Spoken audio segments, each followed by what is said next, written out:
Thomas the tank engine was ill. Workmen had tried to make him better, but it was no use. Edward must take you to the works, said the Fat Controller.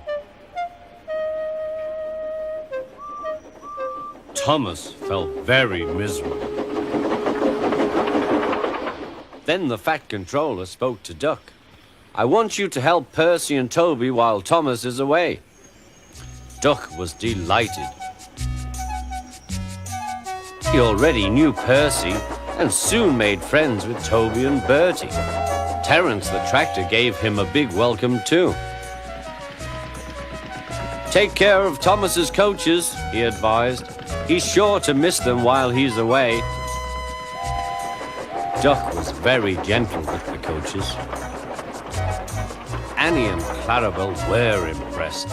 Such nice manners, they told each other. It really is a pleasure to go out with him.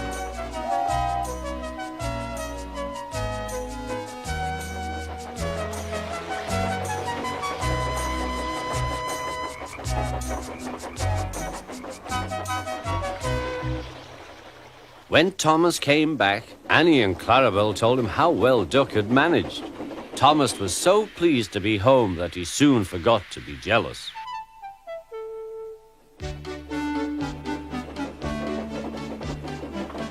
The works had left Thomas's handbrake very stiff.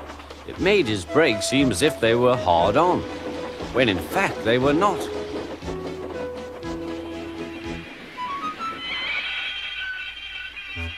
As a result, he and his coaches often overran the platform. Thomas found this most embarrassing. Gradually, his driver and fireman learned to be extra careful. But one day, Thomas's fireman was ill, and a relief man took his place.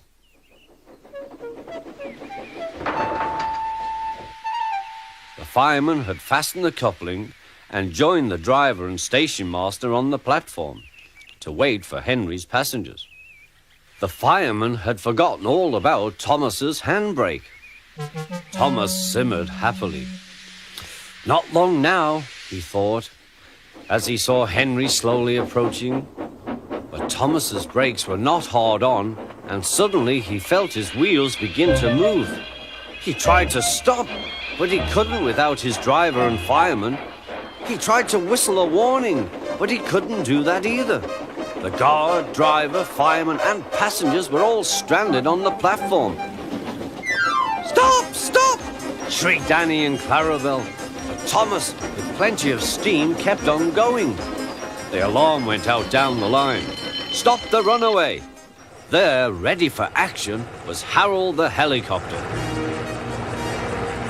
The inspector had made a plan, and together they took off into the sky.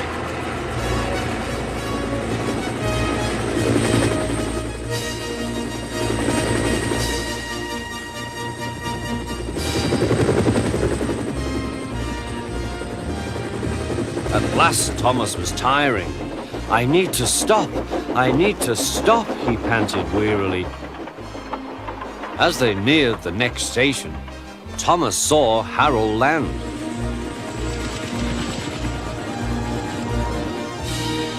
They entered the platform slowly enough for the inspector to act.